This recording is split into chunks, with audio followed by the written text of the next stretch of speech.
40 વર્ષ સુધી જો એક જ પાર્ટીમાં રહ્યા હોય અને પછી આ પાર્ટીને મૂકવાની આ વાત હોય કેવું લાગી રહ્યું છે? ખરેખર આ નિર્ણય તમારા માટે કેવો છે? બિલકુલ દુઃખદ નિર્ણય છે. કારણ કે 60 વર્ષની ઉંમરના હું 19 વર્ષે ભારતીય જનતા પાર્ટીમાં દાખલ થયો હતો. આટલી કારકિર્દીમાં તો કાલ બપોરે આવેલા સવર્ણ સમાજના લોકો તમે જોતા હોય છે કે કેટલી મોટી પદ અને પ્રતિષ્ઠા પામીને આગળ વધતા હોય છે. એની હમ અનુસૂચિત જાતિના લોકોને કેટલા ચાન્સ અને એવા કેટલા લોકોને આગળ કર્યા એમણે? કશું નહીં, નીલ, રિઝલ્ટ 0. ધીરજભાઈ, HP ન્યૂઝ ગુજરાતના માધ્યમથી ભારતીય જનતા પાર્ટીને શું કહેવા માંગો છો? ભારતીય જનતા પાર્ટીના હું એમ જ કહું છું કે સિનિયર કાર્યકર્તાઓ જેને યોગદાન આપ્યું છે એને સાચવો. દરેક કાર્યકર્તાઓને તમે થોડોક તૈયાર થાય છે એને પાડી દેવાની કોશિશ ના કરો. તમે રેશિયો રાખો 60-40નો, તો 40% નવા લાવો અને 60% જૂનાને આગળ વધારો, તો બંનેનું કોમ્બિનેશન રહેશે અને દરેકને વિકાસની તક અને અવસર મળશે. પાટણની અંદર તો કેસી પટેલ જે કે એ થાય, આજે પણ થાય. એ કદાચ પડદા પાછળ રહીને બધું કામ કરતા હોય એ વાત જુદી છે, પણ કેસી પટેલની નજર બહાર કશું ના હોય. તમને લાગે છે કે કેસી પટેલના હિસાબે આ કદાચ તમે ભોગ બન્યા એવું તમને લાગી રહ્યું છે? હું નહીં, પણ પાર્ટીના જે પણ બધા ઇવન SC ST OBC કે સવર્ણ કોઈ પણ કાર્યકર્તાઓ ભોગ બન્યા હોય એમાં ક્યાંક ને ક્યાંક કેસી પટેલનો હાથ હોય એવું અમારું અનુમાન જરૂર છે. કેટલાક જાતિવાદી માનસિકતા ધરાવતા મનોવાદીઓ એ અને જે કહેવાય કે અમારા વ્યક્તિગત વિરોધીઓને બધા ભેગા થઈ અને અમારી કારકિર્દી ક્યાંક પૂર્ણ કરવાના પ્રયત્ન થયો હોય એવું મને આજ લાગી રહ્યું છે. ચાલો, ધીરજભાઈ નહોતા ગમતા તો દેવજીભાઈ નહોતા ગમતા, રમેશભાઈ નહોતા ગમતા, બીજા રમેશભાઈ નહોતા ગમતા, તો બધાએ પાટણમાં બધાને પૂરો કરી દેવાના, કોઈના રાજ્ય લેવલે પહોંચાડ્યા જ નહીં. લાગે છે કે પાટણ ભારતીય જનતા પાર્ટીમાં જાતિવાદ ચાલી રહ્યો છે? બિલકુલ જાતિવાદ તો ચાલે જ છે. મનુવાદના તો અનુભવ અમને થયા જ છે. અને આ તો જોકે એકલા ભાજપમાં નહીં, કોંગ્રેસમાં બી આવું તો છે જ. એટલે સવર્ણ માનસિકતાના કારણે આ બધું રહે છે એવો અનુભવ થાય છે. ભારતીય જનતા પાર્ટીની અંદર એક સારી નામના મેળવવા, સારું પદ અને પ્રતિષ્ઠા મેળવવા માટે અને સ્ટેપ બાય સ્ટેપ બધાને મળ્યું છે એવું અમને મળવું જોઈએ. અનુસૂચિત જાતિના લોકોને આ મળતું નથી એવો અમને અહેસાસ થયો છે. પાટણની અંદર ભારતીય જનતા પાર્ટીમાં જૂના જોગીઓ સાથે કેવી પરિસ્થિતિનું નિર્માણ થઈ રહ્યું છે એની આજે વિગતે વાત કરવી છે. ભારતીય જનતા પાર્ટીમાં 40 વર્ષ જીવનના ખપાવી દીધા, ત્યારબાદ આજે એ જ પાર્ટીનો અણગમો, એ જ પાર્ટી આજે ક્યાંક ને ક્યાંક તેઓની કારકિર્દી પૂરી કરતી હોય એવું એ કાર્યકરને લાગી રહ્યું છે. આજે ભારતીય જનતા પાર્ટીના જૂના જોગી એવા ધીરજભાઈ સોલંકી HP ન્યૂઝ ગુજરાતની સ્ટુડિયોમાં આવ્યા છે. શું છે એમની વેદના અને 40 વર્ષ બાદ કેમ આજે પોતાની જ પાર્ટીને ટાટા બાય બાય કહેવાનો દિવસ લાવીને ઊભા છે? સમગ્ર ઘટના શું છે? કેમ તેઓએ પોસ્ટ મૂકી અને પોસ્ટમાં લખવું પડ્યું કે હવે મારે ભારતીય જનતા પાર્ટીમાં રહેવું જોઈએ કે નહીં? આ સવાલ ખૂબ મહત્વનો છે. જે લોકો ભારતીય જનતા પાર્ટી પાટણમાં પોતાની કારકિર્દી બનાવવા માગી રહ્યા છે તેમને એકવાર ધીરજભાઈ સોલંકીને મળવું રહ્યું. આપણી સાથે ધીરજભાઈ સોલંકી છે, HP ન્યૂઝ ગુજરાતી સ્ટુડિયોમાં આવ્યા છે. સમગ્ર બાબત શું છે, કેમ પોસ્ટ કરવી પડી છે, એમને જ પૂછીએ. ધીરજભાઈ, સ્વાગત છે HP ન્યૂઝ ગુજરાતી સ્ટુડિયોમાં. નમસ્કાર આપના. આપની જે પોસ્ટ હતી એ ખૂબ વાયરલ થઈ છે. આ પોસ્ટ કેમ લખવી પડી? છેલ્લા 1986 થી આજ સુધી હું ભારતીય જનતા પાર્ટીનો એક સક્રિય કાર્યકર્તા તરીકે મારી ફરજ નિષ્ઠાપૂર્વક મેં બજાવીશ. 1986 પછી જે ચૂંટણીઓ આવી અને જે કાર્યક્રમો પાર્ટીના આવ્યા મેં મારાથી સક્રિય યોગદાન જેટલા સમય દેવાયું એટલું મેં દીધું છે. એ સમય દરમિયાન મને 2 વખતે કોર્પોરેટર પાટણ નગરપાલિકાની પાર્ટીએ ટિકિટ પણ આપેલી, પરંતુ અમે માત્ર ટિકિટ પૂરતા પાર્ટીમાં આવેલા નહોતા. અમે એક દલિત સમાજનું પ્રતિનિધિત્વ લઈને આવેલા હતા અને એના માધ્યમથી, એ પ્રતિનિધિના માધ્યમથી અમે દલિત સમાજની સેવા કરવા માટે આવેલા હતા. હવે પ્રતિનિધિત્વનો અવસર જ મટી જાય તો સેવાનો અવસર પણ મટી જાય. એટલે અમારો જે કોન્સેપ્ટ હતો લોંગ ટાઈમનો હતો. અમે ના માત્ર લોકલ કોન્સેપ્ટ, અમે તો રાષ્ટ્રીય કોન્સેપ્ટ લઈને આ પાર્ટીમાં આવ્યા હતા કે રાષ્ટ્રીય લેવલે અમને સેવા કરવાનો અવસર મળે. પણ કાશ કેટલાક જાતિવાદી માનસિકતા ધરાવતા મનોવાદીઓ એ અને જે કહેવાય કે અમારા વ્યક્તિગત વિરોધીઓને બધા ભેગા થઈ અને અમારી કારકિર્દી ક્યાંક પૂર્ણ કરવાના પ્રયત્ન થયો હોય એવું મને આજ લાગી રહ્યું છે. ધીરજભાઈ, એ વાત કરવી છે કે આપે જે પોસ્ટ સોશિયલ મીડિયામાં મૂકી હતી, આ પોસ્ટના શબ્દો શું હતા અને પોસ્ટ પછી રિપ્લાય લોકોનો કેવા પ્રકારનો આવ્યો? હા, મેં એવું લખ્યું હતું કે હું 86ની સાલથી આજ સુધી એટલે કે 2026માં મારું 40મું વર્ષ છે. આ 40ના વર્ષમાં મારે જે કંઈ મેળવવું જોઈએ એમાંનું મને કંઈ મળ્યું નહીં. માત્ર પાટણ નગરપાલિકા પૂરતો હું કોર્પોરેટર થયો. મારી મિસિસના નગરપાલિકામાં ઉપરોક્ત થવાનો ચાન્સ મળ્યો, પણ એ પૂરતું નહોતું. 40 વર્ષના કારકિર્દીના ઇતિહાસ અને આટલો બધો સક્રિય સેવા આપી એમાં આટલું કામ આટલું પદ મળવું એ ઇનફ અને વ્યાજબી નહોતું. હું તો રાષ્ટ્રીય લેવલની વિચારધારા લઈને આવેલો માણસ હતો કે રાષ્ટ્રીય લેવલ સુધી આપણું કંઈક જાય અને એ પદ અને પ્રતિષ્ઠાના માધ્યમથી અનુસૂચિત જાતિની સેવા કરી શકાય. પાટણમાં નગરપાલિકામાં કોર્પોરેટર તરીકેની તક મળી, એમાં મેં આંબેડકર ભવન એ બધું બનાવવા માટેનો મેં પ્રયત્ન કર્યો હતો. સમાજનો થાય એટલા કામો આપણે કરવા માટે પ્રયત્ન કર્યા છે. સામાજિક કામમાં પણ વીરમાયા સ્મારક ભૂમિ ઊભી કરવા માટે પણ આપણો ખૂબ સનિષ્ઠ પ્રયાસ ટીમના માધ્યમથી રહ્યો છે મારો. ઝવેરભાઈ ચાવડાની ટીમમાં મેં સક્રિય 26 વર્ષ કામ કર્યું છે. એટલે ભારતીય જનતા પાર્ટીની અંદર એક સારી નામના મેળવવા, સારું પદ અને પ્રતિષ્ઠા મેળવવા માટે અને સ્ટેપ બાય સ્ટેપ બધાને મળ્યું છે એવું અમને મળવું જોઈએ. અનુસૂચિત જાતિના લોકોને આ મળતું નથી એવો અમને અહેસાસ થયો છે. ધીરજભાઈ, તમને કેવી રીતના ખ્યાલ આવ્યો 40 વર્ષ પછી તમને એવું ખબર પડી કે અમારી અવગણના થઈ રહી છે? તમને કેવી રીતના ખ્યાલ આવ્યો કે અમારી અવગણના થઈ છે? ચૂંટણી આવે એટલે સ્વાભાવિક છે, બધા કાર્યકર્તાઓ ટિકિટ માગતા હોય, પદ માગવાનો વારો આવતો હોય ત્યારે પદ માગતા હોય, એટલે ઘણા બધા કાર્યકર્તાઓ માગતા હોય છે. સ્વાભાવિક છે, દરેકનો હક હોય છે. પરંતુ પાર્ટીની સિસ્ટમમાં સિનિયર અને જુનિયરનો એવો રેશિયો હોવો જોઈએ કે 60-40નો કે 70-30નો કે 50-50નો એવો રેશિયાના માધ્યમથી જૂના જળવાઈ રહે. પાર્ટીમાં નિષ્ઠાપૂર્વક કામ કર્યું હોય તો એને આગળ વધારવા જોઈએ અને નવાના લાવવા જોઈએ. પણ ઘણીવાર અમારી કારકિર્દી પૂરી કરવા માટે એક નવા માણસોનો લાઈન અમારી સામે ધરી અને અમારી કારકિર્દી માટે પ્રશ્નાર્થક ઊભા થતા હોય છે. આવું મેં અનુભવ્યું છે. ધીરજભાઈ સોલંકીને હવે શું લાગી રહ્યું છે? હવેનો રસ્તો જે છે ધીરજભાઈ સોલંકીનો ભાજપ તરફી છે કે અન્ય જગ્યાએ? ધીરજભાઈ સોલંકી તો ખૂબ વિચાર કર્યો કે પાટણમાં માનો કે દેવજીભાઈ પરમાર એ પણ અનુસૂચિત જાતિના આગેવાન, એ પહેલાં અમારા રમેશભાઈ ખોડાભાઈ સોલંકી દુખવાડાના કોર્પોરેટર નગરપાલિકામાં એ પણ ભાજપના કાર્યકર્તા. એ પછી અમારા રમેશભાઈ રાયચંદભાઈ બગવાડામાં પણ ભારતીય જનતા પાર્ટીના કોર્પોરેટર. એ પછી વિનોદ કરલિયા ભારતીય જનતા પાર્ટીના કોર્પોરેટર. મહેશ જાદવને પણ કોર્પોરેટર તરીકેની ટિકિટ આપી હતી પણ એ જીતી શક્યા નહીં.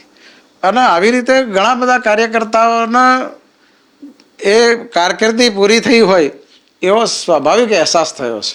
આટલા બધા માણસોમાં કોઈને તમને ચાલો ધીરજભાઈ નહોતા ગમતા તો દેવજીભાઈ નહોતા ગમતા, રમેશભાઈ નહોતા ગમતા, બીજા રમેશભાઈ નહોતા ગમતા, તો બધાએ પાટણમાં બધાને પૂરો કરી દેવાના. કોઈના રાજ્ય લેવલે પહોંચાડ્યા જ નહીં. હું એક પહોંચવાની મારી એક ગણતરી હતી અને મને વિશ્વાસ બી હતો કે હું જઈ શકું એમ છું, પણ મને એ મોકો એમણે આપ્યો નહીં પૂરો. ધીરજભાઈ, મારે એ પણ પૂછવું છે કે આ જે તમામ જે લોકો જે એમની સાથે જે અવગણના થઈ રહી છે, પાર્ટીમાં એવો કોણ વ્યક્તિ જે છે કે આખી પાર્ટીનું રિમોટ એમના હાથમાં હોય અને આ થતું હોય એવું તમને કોઈ લાગે છે? પાટણની અંદર તો કેસી પટેલ જે કે એ થાય, આજે પણ થાય. એ કદાચ પડદા પાછળ રહીને બધું કામ કરતા હોય એ વાત જુદી છે, પણ કેસી પટેલની નજર બહાર કશું ના હોય. તમને લાગે છે કે કેસી પટેલના હિસાબે આ કદાચ તમે ભોગ બન્યા એવું તમને લાગી રહ્યું છે? હું નહીં, પણ પાર્ટીના જે પણ બધા ઇવન SC ST OBC કે સવર્ણ કોઈ પણ કાર્યકર્તાઓ ભોગ બન્યા હોય એમાં ક્યાંક ને ક્યાંક કેસી પટેલનો હાથ હોય એવું અમારું અનુમાન જરૂર છે. લાગે છે કે પાટણ ભારતીય જનતા પાર્ટીમાં જાતિવાદ ચાલી રહ્યો છે? બિલકુલ જાતિવાદ તો ચાલે જ છે. મનુવાદના તો અનુભવ અમને થાય જ છે. અને આ તો જોકે એકલા ભાજપમાં નહીં, કોંગ્રેસમાં બી આવું તો છે જ. એટલે સવર્ણ માનસિકતાના કારણે આ બધું રહે છે એવો અનુભવ થાય છે. જે લોકો ભારતીય જનતા પાર્ટીમાં પોતાની કારકિર્દી બનાવવા માંગે છે, ખાસ કરીને જે SC સમાજના, તેવા યુવાનો જે છે તેઓને આપ શું કહો છો? તમારો જે અનુભવ છે એના લઈને તમે એમને શું સંદેશો આપી રહ્યા છો? જો ભારતીય જનતા પાર્ટીની કારકિર્દીમાં તમારા ભાજપમાં આવવું હોય તો તક એક વખત આપો અને પછી તમે અવાજ કરો કે સમાજ માટે કંઈ કામ કરવાની તમારી ખેવના છે, તો સ્વાભાવિક છે તમારા થી એ અંતર રાખે અને તમને બને ત્યાં સુધી દૂર કરવા માટેનો પ્રયત્ન કરે. પણ મારા જેવા લોકો સક્રિય કેમ રહી શક્યા? કારણ કે હું સામાજિક રીતે પણ સક્રિય હતો અને સમાજની સક્રિયતા બતાવવામાં અમે ક્યાંય પાછા પડ્યા નહીં. સમાજનું કામ કરવાનું હોય, એ નાનું હોય કે મોટું હોય, બધું જ કામ અમે કર્યું છે અને સાંગોપાંગ પાર પાડ્યા છે. એટલે અમે સમાજમાં ચાલ્યા એટલે સ્વાભાવિક છે અમને એવા રીતે એવોઇડ ના કરી શક્યા જે એકદમ કારકિર્દી પૂર્ણ કરવા માગતા હોય. અત્યાર સુધી ધીરજભાઈ સોલંકી ભારતીય જનતા પાર્ટી સાથે હતા. હવે શું આવનારી ચૂંટણીઓમાં ધીરજભાઈ સોલંકી એ પોતાનો કોઈ પક્ષમાં જશે, પોતાનો પક્ષ રાખશે કે અન્ય કોઈ પક્ષ સાથે જોડાવાના છે? હવેનું રાજકારણ ધીરજભાઈ સોલંકીનું કયા પ્રકારનું રહેવાનું? આમ તો ભૂતકાળમાં જે અનુભવ છે એ પ્રમાણે અને હમણાં નવા નિયમો બનાવ્યા પાર્ટીએ કે 60 વર્ષ થાય પછી ભારતીય જનતા પાર્ટી લોકલ લેવલે કોઈ ટિકિટ આપશે નહીં, ના સંગઠનમાં લેશે અને એવો કોઈ અવસર બાકીના જે જૂના માણસોને આપવા માટેનો થાય છે. હવે એ યંગ જનરેશન કરે છે. તો માનો કે મારા 60 વર્ષ થયા તો હવે પછી ભારતીય જનતા પાર્ટીમાં વિકાસ કરવાની તક લગભગ નહિવત છે. હવે એ જોતા હજુ તો મારે 20 વર્ષ કામ કરવું છે. હું 80 વર્ષ સુધી સક્રિય રાજનીતિમાં રહેવા માંગુ છું અને હજુ 20 વર્ષ કામ કરવું છે. જો ભારતીય જનતા પાર્ટી આપવા ના માગતી હોય તો બીજો વિચાર કરવો જ રહ્યો અને એના માટે અમારો વિચાર કરવાનું ચાલુ છે. જે દાડે એમ લાગશે કે યોગ્ય અવસર સામે પણ અમારું માન સન્માન સચવાય એવું હશે તો વિચારીશું ભારતીય જનતા પાર્ટીથી છૂટા પડવાનું. 40 વર્ષ સુધી જો એક જ પાર્ટીમાં રહ્યા હોય અને પછી આ પાર્ટીને મૂકવાની આ વાત હોય, કેવું લાગી રહ્યું છે? ખરેખર આ નિર્ણય તમારા માટે કેવો છે? બિલકુલ દુઃખદ નિર્ણય છે. કારણ કે 60 વર્ષની ઉંમરના હું 19 વર્ષે ભારતીય જનતા પાર્ટીમાં દાખલ થયો હતો. આટલી કારકિર્દીમાં તો કાલ બપોરે આવેલા સવર્ણ સમાજના લોકો તમે જોતા હોય છે કે કેટલી મોટી પદ અને પ્રતિષ્ઠા પામીને આગળ વધતા હોય છે. એની હમ અનુસૂચિત જાતિના લોકોને ક્યાં કેટલા ચાન્સ અને એવા કેટલા લોકોને આગળ કર્યા એમણે? કશું નહીં, નીલ, રિઝલ્ટ 0.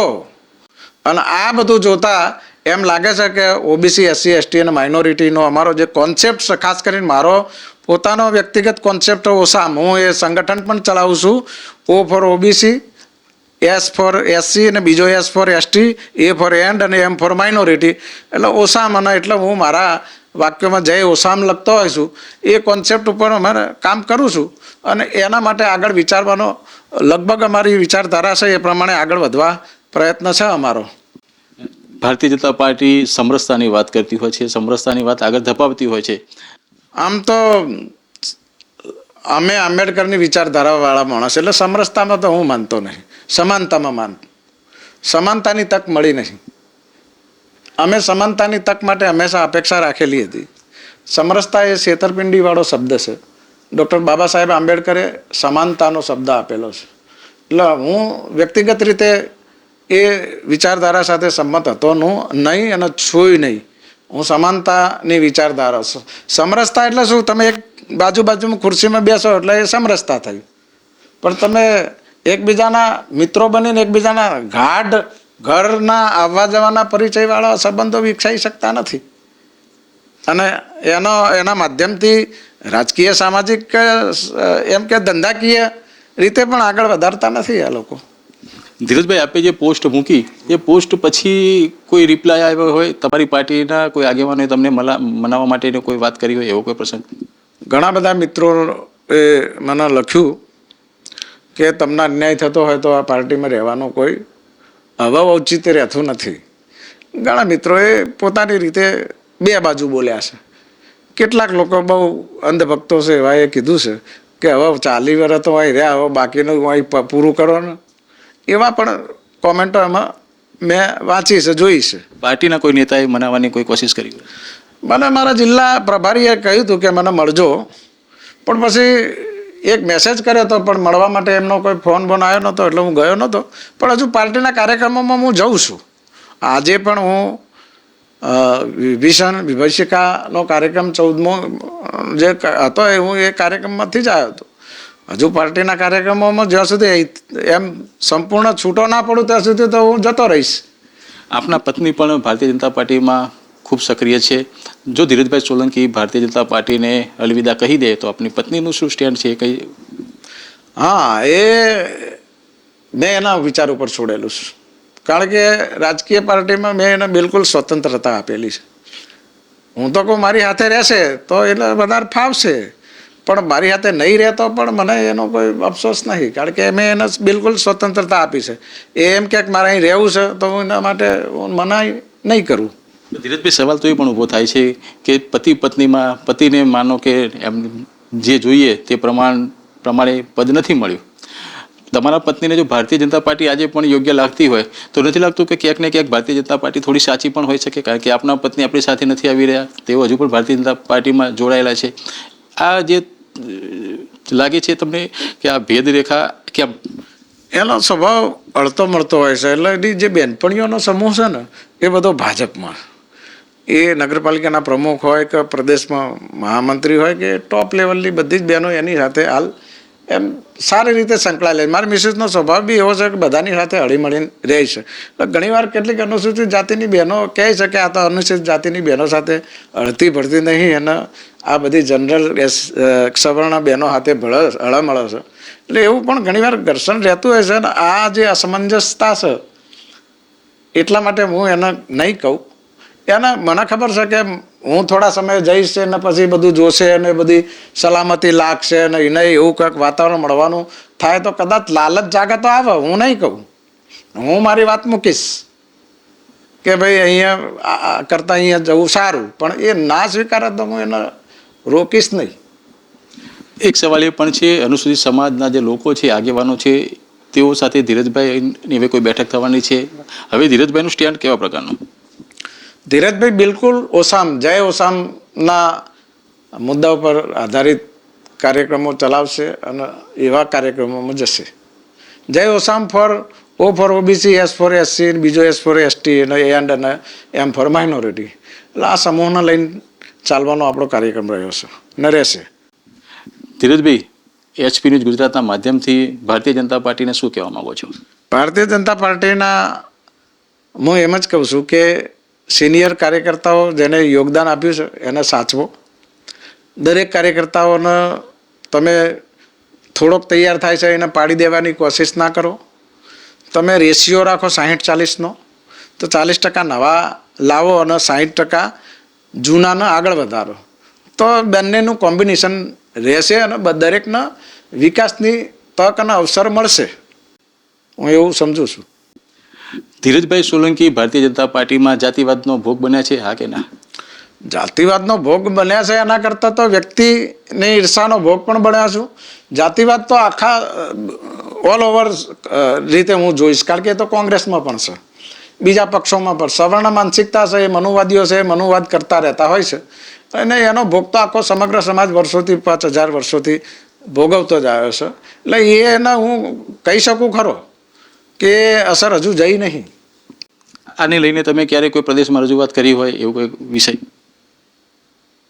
આવી વાતો સાંભળતા જ નહીં. એક વખતે અમારા એક મિત્રની હું અનુસૂચિત જાતિની ગ્રાન્ટ વાપરી, હું કોર્પોરેટર હતો, એટલે અનુસૂચિત જાતિની ગ્રાન્ટ વાપરી નાખવાની વાત હતી. એ વખતે મેં કલેક્ટરને એટ્રોસિટી દાખલ કરવા માટે વાત થઈ હતી અને કલેક્ટરે ભલામણ કરી હતી એ એટ્રોસિટી દાખલ કરવી હતી. પણ પછી મને બેસીને સમજાયો હતો ને મને સમજાવીને એમ કીધું કે તમે હમણાં શાંતિ રાખો ને તમારા બધા કામ કરશું.